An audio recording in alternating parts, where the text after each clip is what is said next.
Welcome to the study Sudeep YouTube channel. ಇವತ್ತಿನ ದಿನ ನಾವು ಮಾರ್ಚ್ ತಿಂಗಳ 25ನೇ ತಾರೀಕು ನ್ಯೂಸನ್ನು ನೋಡೋಣ. ಮುಖೇಶ್ ಅಂಬಾನಿಗೆ ಪ್ರಶಸ್ತಿ, ವಾಯ್ಸ್ ಆ್ಯಂಡ್ ಡೇಟಾ ನೀಡುವ ಜೀವಮಾನ ಸಾಧನೆ ಅವಾರ್ಡ್. ದೇಶದ ದೂರಸಂಪರ್ಕ ಕ್ಷೇತ್ರದ ನೀಡಿದ ಅಪೂರ್ವ ಕೊಡುಗೆಗಳನ್ನು ಪರಿಗಣಿಸಿ ರಿಲಯನ್ಸ್ ಇಂಡಸ್ಟ್ರೀನ ಅಧ್ಯಕ್ಷ ಮತ್ತು ವ್ಯವಸ್ಥಾಪಕ ನಿರ್ದೇಶಕ ಮುಖೇಶ್ ಅಂಬಾನಿ ಅವರ ವಾಯ್ಸ್ ಆ್ಯಂಡ್ ಡೇಟಾದಿಂದ ನೀಡಲಾಗುವ ಜೀವಮಾನ ಸಾಧನೆ ಪ್ರಶಸ್ತಿಗೆ ಭಾಜನರಾಗಿದ್ದಾರೆ. ನವದೆಹಲಿಯಲ್ಲಿ ಆಯೋಜಿಸಿದ್ದ ಸಮಾರಂಭದಲ್ಲಿ ರಿಲಯನ್ಸ್ ಜಿಯೋ ಇನ್ಫೋಸಿಸ್ಕಾಮ್ ಅಧ್ಯಕ್ಷ ಮ್ಯಾಥ್ಯೂ ಹುಮಾನ್ಸ್ಗೆ 2023ನೇ ಸಾಲಿನ ಪಾತ್ ಬ್ರೇಕರ್ ಪ್ರಶಸ್ತಿ ಪ್ರದಾನ ಮಾಡಲಾಯಿತು. ಈ ಜಂಟಿ ಗೌರವ ಸಮಾರಂಭದಲ್ಲಿ ಮೂಲಕ 5G, 5G ತಂತ್ರಜ್ಞಾನದ ಶೀಘ್ರ ನಿಯೋಜನೆಯನ್ನು ಮುನ್ನಡೆಸುವಲ್ಲಿ ಭಾರತ ತಾಂತ್ರಿಕ ಪ್ರಗತಿಯಲ್ಲಿ ಮಹತ್ವದ ಮೈಲುಗಲ್ಲು ಮುಟ್ಟುವಲ್ಲಿ ಇಬ್ಬರ ಪಾತ್ರವನ್ನು ಎತ್ತಿ ತೋರಿಸುತ್ತದೆ.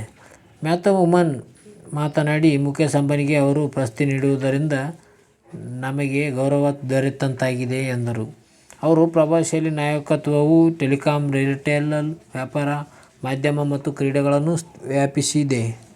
ಇಂದಿನ ಪ್ರವರ್ತಕ ತಂತ್ರಜ್ಞಾನದ ಯುಗದಲ್ಲಿ ಡಿಜಿಟಲ್ ಜಗತ್ತಿನಲ್ಲಿ ಭಾರತದ ಪಾತ್ರವು ಕ್ರಾಂತಿಕಾರಿ ಆಗಲಿದೆ. ಉದ್ಯಮವಾಗಿ ಮತ್ತು ರಾಷ್ಟ್ರೀಯವಾಗಿ ನಮ್ಮ ಕೊಡುಗೆಗಳು ಅಗಾಧವಾದದ್ದು. ಈ ಮೂಲಕ ಭಾರತೀಯರ ಭವಿಷ್ಯ ಸುಸ್ಥಿರತೆಯ ಸಾಗುತ್ತದೆ ಎಂದಿದ್ದಾರೆ. ಪ್ರಶಸ್ತಿಗಾಗಿ ಕೃತಜ್ಞತೆ ವ್ಯಕ್ತಪಡಿಸಿದ ಮುಖೇಶ್, ತಾಂತ್ರಿಕ ಪ್ರಗತಿಗೆ ಚಾಲನೆ ನೀಡುವಲ್ಲಿ ಸಂಯೋಗದ ಪ್ರಮುಖ ಪಾತ್ರ ಬಗ್ಗೆ ಮೆಚ್ಚುಗೆ ವ್ಯಕ್ತಪಡಿಸಿದರು. ಇದೇ ಉದ್ಯಮದಲ್ಲಿ ಇರುವಂತಹ ಇಬ್ಬರು ಗೌರವಾನ್ವಿತರಾದ ನೀರಜ್ ಮಿತ್ತಲ್ ಮತ್ತು ಗೋಪಾಲ್ ಮಿಟ್ಟಲ್ ಜತೆ ನಾನು ಪಡೆದ ಈ ಗೌರವದಿಂದ ಹೆಚ್ಚು ಸಂತೋಷವಾಗಿದ್ದೇನೆ ಎಂದರು. ಸಮಾರಂಭದಲ್ಲಿ ನೆಟ್ವರ್ಕ್ ಮೂಲಸೌಕರ್ಯ, ಭೂಭಾಷೆ, ಇಂಟರ್ನೆಟ್ ಸಂವಹನ ವೇದಿಕೆ, ವ್ಯಾಪಾರ ಪ್ರಕ್ರಿಯೆ, ನಾವೀನ್ಯತೆ, ನೆಟ್ವರ್ಕ್ ಸೇವೆಗಳು ಮತ್ತು IoT ಸೇರಿ ವಿವಿಧ ವಿಭಾಗಗಳಲ್ಲಿ ಜಿಯೋ 6 ಪ್ರಶಸ್ತಿಗಳನ್ನು ಬಾಚಿಕೊಂಡಿದೆ. ಅದೇ ರೀತಿಯಾಗಿ ಮುಂದಿನ ನ್ಯೂಸ್ ನೋಡೋದಾದರೆ, ಕಾರ್ಲೋಸ್ಗೆ ಆಸ್ಟ್ರೇಲಿಯನ್ F1 ಗ್ರ್ಯಾನ್ ಪ್ರಿ ಪ್ರಶಸ್ತಿ.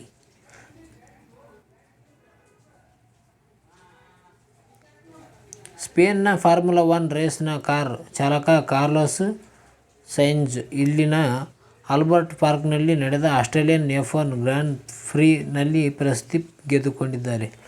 ಫೆರಾರಿ ತಂಡದ ಪ್ರತಿನಿಧಿಯಾಗಿರುವ ಕಾರ್ಲೋಸ್ ಪ್ರತಿನಿಧಿಸುಗಳನ್ನು ಹಿಂದಿಕ್ಕುವ ಮೂಲಕ ಟ್ರೋಫಿಗೆ ಮುತ್ತಿಕ್ಕಿದರು.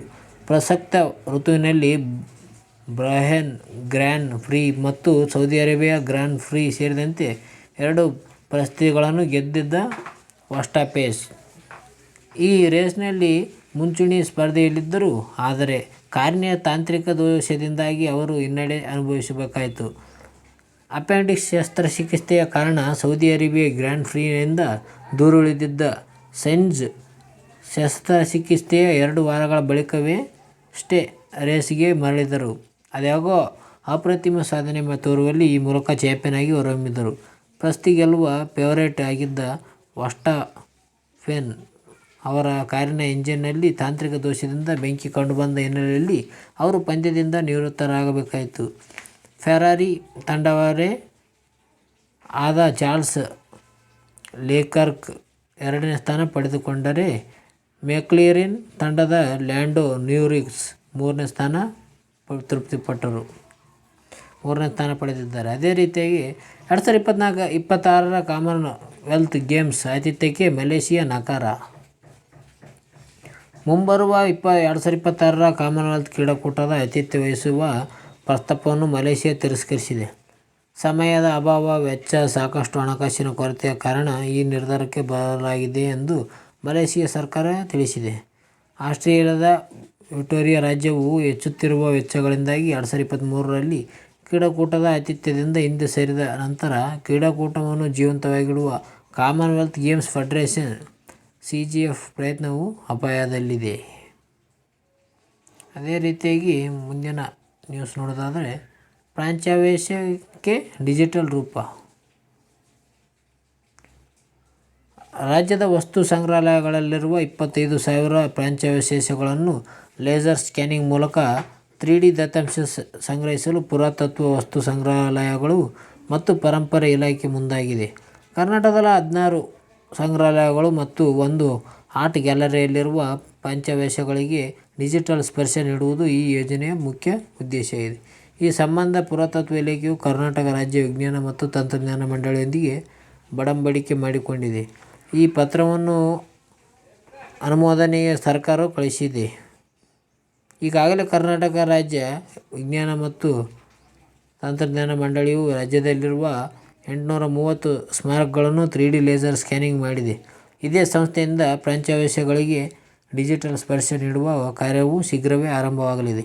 ನಂತರ ಇವುಗಳನ್ನು ವೆಬ್ಸೈಟ್ಗಳಿಂದ ಹಾಕಲಾಗುವುದು. ಸಾರ್ವಜನಿಕರ ವೀಕ್ಷಣೆ, ಸಂಶೋಧನೆ ಚಟುವಟಿಕೆಗಳಿಗೂ ಬಳಕೆ ಮಾಡಬಹುದು ಎಂದು ಪುರಾತತ್ವ ಮತ್ತು ವಸ್ತು ಸಂಗ್ರಹಾಲಯವು ಮತ್ತು ಪರಂಪರೆ ಇಲಾಖೆಯ ಆಯುಕ್ತರು ಎಸ್. ಎ. ದೇವರಾಜ್ ತಿಳಿಸಿದರು. ಏನಿದು 3D ಸ್ಕ್ಯಾನಿಂಗ್ ಅಂತ ನೋಡೋದಾದರೆ, ಶಾಸನ ಅಥವಾ ಕಲಾಕೃತಿಯನ್ನು 360 ಡಿಗ್ರಿ ಅಳತೆಯಲ್ಲಿ 3D ಲೇಸರ್ ಮೂಲಕ ಸ್ಕ್ಯಾನಿಂಗ್ ಮಾಡಲಾಗುತ್ತದೆ. ನಂತರ ಆ ದತ್ತಾಂಶವನ್ನು ಡಿಜಿಟಲೀಕರಣ ಮಾಡಲಾಗುತ್ತದೆ. ಬಳಿಕ AI ಮೂಲಕ ಕಲಾಕೃತಿಯ ವಿಶೇಷ, ಅದರ ಮೂಲ ಯಾವ ಕಾಲದಲ್ಲಿ ರಚನೆಯಾಯಿತು ಎಂಬುದನ್ನು ಕಾಮೆಂಟ್ರಿ ಕೊಡಿಸಲಾಗುತ್ತದೆ. ಡಿಜಿಟಲ್ ಪರದೆಯ ಮೂಲಕ ಪ್ರಾಚ್ಯವಶೇಷಗಳ ಸೂಕ್ಷ್ಮ ವಿಚಾರವನ್ನು ತಿಳಿದುಕೊಳ್ಳಬಹುದಾಗಿದೆ. ಎಲ್ಲೆಲ್ಲಿ ಎಷ್ಟೆಷ್ಟಿವೆ ಅಂತ ನೋಡೋದಾದರೆ, ಬೆಂಗಳೂರು ವಸ್ತು ಸಂಗ್ರಹದಲ್ಲಿ 12,000, ಮಂಗಳೂರು ಮ್ಯೂಸಿಯಂನಲ್ಲಿ 4,935, ಶಿವಮೊಗ್ಗದಲ್ಲಿ 1,486, ಮೈಸೂರಿನಲ್ಲಿ 525, ಮಡಿಕೇರಿಯಲ್ಲಿ 714, ಗದಗಲ್ಲಿ 588.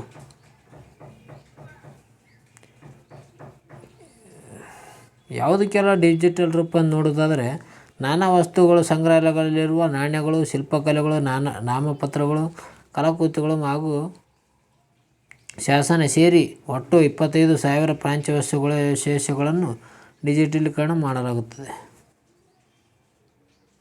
ಅದೇ ರೀತಿಯಾಗಿ ನಮ್ಮ ಮುಂದಿನ ನ್ಯೂಸ್ ನೋಡೋದಾದರೆ, ಐಸಿಸ್ ಉಗ್ರರ ಬರ್ಬರ ಕೃತ್ಯ, ಮತ್ತೆ ಹುಟ್ಟಿದೇಕೆ ರಕ್ತಬೀಜಾಸುರರು. ನೋಡೋದಾದರೆ,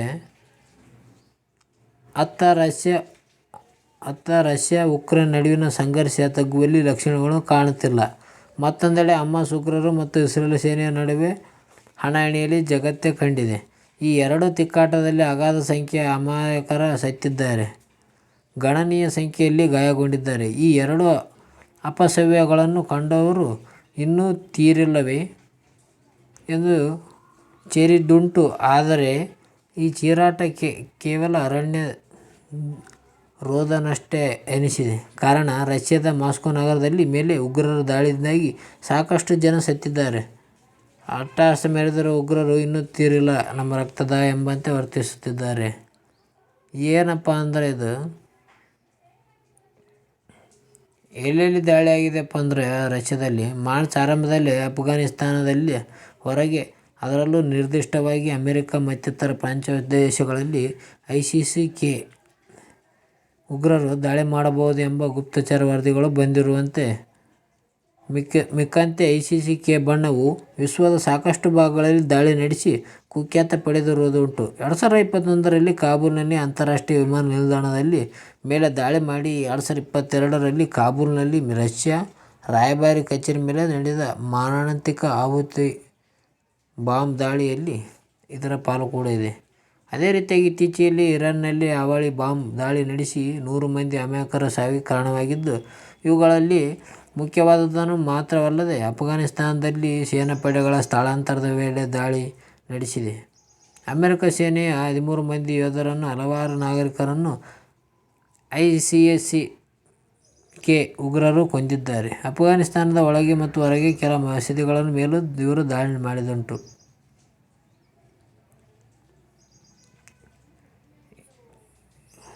ಅದೇ ರೀತಿಯಾಗಿ ಇದು ಉಕ್ರೇನ್ ಕಿತಾಪತಿನ ಅಂತ ನೋಡೋದಾದರೆ, ಮೈಯಲ್ಲಿ ದೆವ್ವ ಹೊಕ್ಕರುವಂತೆ ರಷ್ಯಾದ ಮತ್ತು ಉಕ್ರೇನ್ನ ಸೈನಿಕರು ಕಳೆದ 2 ವರ್ಷದಿಂದ ಯುದ್ಧದಲ್ಲಿ ತೊಡಗಿರುವುದು ಗೊತ್ತಿರುವ ವಿಷಯ. ಒಂದು ಹಂತದಲ್ಲಿ ಉಕ್ರೇನ್ ಮೇಲೆ ಪರಮಾಣು ಬಾಂಬ್ ದಾಳಿ ಮಾಡುವ ರಷ್ಯಾ ಅಧ್ಯಕ್ಷ ಪುಟಿನ್ ಯೋಜಿಸಿದ್ದುಂಟು. ಆದರೆ ಭಾರತದ ಬುದ್ಧಿವಾದಿ ಪುಟಿನ್ ಆ ಆಲೋಚನೆಯನ್ನು ಕೈಬಿಟ್ಟಿದ್ದರು. ಅದರಿಂದ ಮಾಸ್ಕೋ ನಗರದ ಸಭಾಂಗಣದ ಮೇಲೆ ಉಗ್ರರ ದಾಳಿ ಆಗಿರುವ ಹಿನ್ನೆಲೆಯಲ್ಲಿ ಈ ದಾಳಿಯ ಹಿಂದೆ ಉಕ್ರೇನ್ನ ಕೈವಾಡವಿದೆ ಎಂಬ ಗಂಭೀರ ಆರೋಪವನ್ನು ಪುಟಿನ್ ಅವರು ಹೊರಹೊಮ್ಮಿದ್ದಾರೆ. ಹಾಗೂ ತಮ್ಮ ಮೇಲೆ ದಾಳಿ ಮಾಡಿರುವುದನ್ನು ಸುಮ್ಮನೆ ಬಿಡುವುದಿಲ್ಲ ಎಂದು ಪುಟಿನ್ ಅವರು ಅಬ್ಬರಿಸಿದ್ದಾರೆ. ದಾಳಿಯ ತರುವಾಯ ಉಗ್ರರು ಉಕ್ರೇನ್ಗೆ ಪಲಾಯನ ಮಾಡುವಾಗ ರಷ್ಯಾದ ಸೇನೆ ಸಿಕ್ಕಿಬಿದ್ದಿದ್ದಾರೆ ಎಂದು ಇದೇ ವೇಳೆ ಆರೋಪಿಸಲಾಗಿದೆ. ಉಗ್ರರ ದಾಳಿಗೆ ಉಕ್ರೇನ್ ಚಿಂತಾವಣೆ ನೀಡಿರುವುದು ಹೌದೇ ಎಂಬುದು ಕಾಲವಷ್ಟೇ ಹೇಳಬಲ್ಲದು.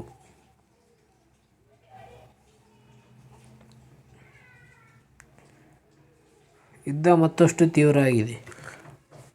ಐಸಿಸ್-ಕೆ ಉಗ್ರರ ದಾಳಿಯನ್ನು ಗಂಭೀರವಾಗಿ ಪರಿಗಣಿಸಿರುವ ರಷ್ಯಾ ಸರ್ಕಾರ ಇದನ್ನೊಂದು ತುರ್ತು ಪರಿಸ್ಥಿತಿ ಎಂದು ಪರಿಗಣಿಸಿದೆ. ಈ ಸಂದರ್ಭದಲ್ಲಿ ಉನ್ನತಾಧಿಕಾರಿಗಳ ಜತೆ ಸಮಾಲೋಚನಾ ಸಭೆ ನಡೆಸಿದ ರಷ್ಯಾ ಅಧ್ಯಕ್ಷ ಪುಟಿನ್ ಗಾಯಾಳುಗಳ ರಕ್ಷಣೆಗೆ ಸೂಕ್ತ ವ್ಯವಸ್ಥೆ ಮಾಡುವಂತೆ ಸೂಚಿಸಿದ್ದಾರೆ. ಆದರೆ ಮಾಸ್ಕೋ ಸಭಾಂಗಣದಲ್ಲಿ ಮೇಲಾದ ಉಗ್ರರ ದಾಳಿಯಲ್ಲಿ ಹಿಂದೆ ಉಕ್ರೇನಿನ ಕೈವಾಡವಿದೆ ಎಂಬ ಪುಟಿನ್ ಅವರ ಶಂಕೆ ಒಂದೊಮ್ಮೆ ನಿಜವಾದಲ್ಲಿ ಪ್ರಸ್ತುತ ಉಕ್ರೇನ್ ಮತ್ತು ರಷ್ಯಾ ನಡುವೆ ನಡೆಯುತ್ತಿರುವ ಯುದ್ಧಕ್ಕೆ ಮತ್ತಷ್ಟು ಭೀಕರ ಒದಗುವ ಸಾಧ್ಯತೆಯಿದೆ. ಅದು ಸಾವು ನೋವುಗಳ ಸಂಖ್ಯೆಯನ್ನು ತೀವ್ರವಾಗಿ ಹೆಚ್ಚಿಸಬಹುದು. ಇದು ಜಾಗತಿಕ ಸಮುದಾಯದಿಂದ ಹೊರಹೊಮ್ಮುವ ಆತಂಕ ಕೂಡ ಇದೆ. ರಷ್ಯಾ ಮೇಲೆ ಕಂಗಾಣು ಯಾಕಪ್ಪ ಅಂದರೆ ಐಸಿಸ್-ಕೆ ಉಗ್ರರು ರಷ್ಯಾವನ್ನು ದಾಳಿ ಗುರಿಯಾಗಿಸಿಕೊಂಡಿರುವುದಕ್ಕೆ ಒಂದಷ್ಟು ಕಾರಣಗಳಿವೆ. ಮೊದಲನೇದಾಗಿ ರಷ್ಯಾ ಅಧ್ಯಕ್ಷ ವ್ಲಾದಿಮಿರ್ ಪುಟಿನ್ ಎಂದರೆ ಈ ಉಗ್ರರಿಗೆ ನಖಶಿಖಾರಿಸ ಕೋಪ. ಕಳೆದ 2 ವರ್ಷಗಳಿಂದ ರಷ್ಯಾದಲ್ಲಿ ತಮ್ಮ ಜಾಲ ಬೆಳೆಸಿಕೊಂಡಿರುವ ಐಸಿಸ್-ಕೆ ಉಗ್ರರು ಪುಟಿನ್ ವಿರುದ್ಧ ಷಡ್ಯಂತ್ರಗಳನ್ನು ನಡೆಸುತ್ತಲೇ ಇದ್ದಾರೆ ಎನ್ನಲಾಗುತ್ತದೆ. ಮುಸ್ಲಿಮರ ಮೇಲೆ ಏಕಪ್ರಕಾರವಾಗಿ ದಬ್ಬಾಳಿಕೆ ಎಸಗುವ ಚಟುವಟಿಕೆಗಳಿಂದಾಗಿ ರಷ್ಯಾ ಕೂಡ ಸಹಭಾಗಿತ್ವವಾಗಿದೆ ಎಂಬ ಗ್ರಹಿಕೆ ಐಸಿಸ್-ಕೆ ಉಗ್ರರ ಪುಟಿನ್ ಮೇಲೆ ಕೆಂಡಕಾರಲು ಲಭ್ಯವಾಗುತ್ತಿದೆ.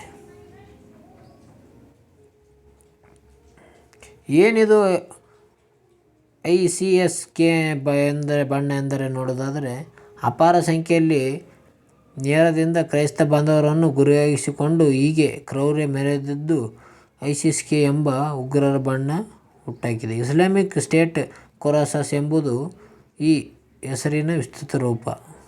ಇಸ್ಲಾಮಿಕ್ ಸ್ಟೇಟ್ ಖೊರಾಸನ್ ಐಸಿಸ್-ಕೆನ ವಿಸ್ತೃತ ರೂಪ. ಇರಾನ್, ತುರ್ಕಮೆನಿಸ್ತಾನ್ ಮತ್ತು ಅಫ್ಘಾನಿಸ್ತಾನ್ ಭೂಭಾಗಗಳನ್ನು ಒಳಗೊಂಡಿರುವ ಪ್ರದೇಶಕ್ಕೆ ಖೊರಾಸನ್ ಎಂದು ಕರೆಯುತ್ತಿದ್ದರು. ಅದೇ ಹೆಸರನ್ನು ಉಗ್ರರು ತಮ್ಮ ಬಣ್ಣಕ್ಕೆ ಜೋಡಿಸಿಕೊಂಡಿದ್ದಾರೆ. ಅಂದರೆ ಐಸಿಸ್-ಕೆ ಎಂಬುದು ಐಸಿಸ್ ಉಗ್ರರ ಪ್ರಾದೇಶಿಕ ಅಂಗಸಂಸ್ಥೆಯಾಗಿದ್ದು ಅತೀವ್ರ ಕ್ರೌರ್ಯವೇ ಇದರ ಹೆಗ್ಗುರುತಾಗಿದೆ.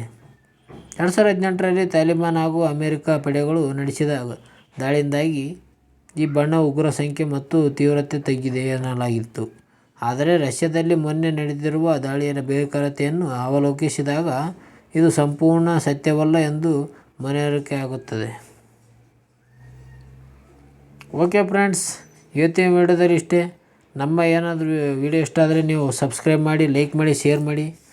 ಅದೇ ರೀತಿಯಾಗಿ ಸ್ಪರ್ಧಾ ಮ್ಯಾಗಝಿನ್ ಮಾರ್ಚ್ ತಿಂಗಳ ಕೊನೆಯ ವಿಡಿಯೋ ನಾಳೆ ಬರುತ್ತೆ, ನೋಡಿಕೊಳ್ಳಿ. ಇವತ್ತಿನ ವಿಡಿಯೋ ಯಾರು ನೋಡಿಲ್ಲ ಹೋಗಿ ನನ್ನ ಪ್ಲೇಸ್ಟೋರಲ್ಲಿ ಯೂಟ್ಯೂಬಲ್ಲಿ ನೋಡಿಕೊಳ್ಳಿ. Bye friends.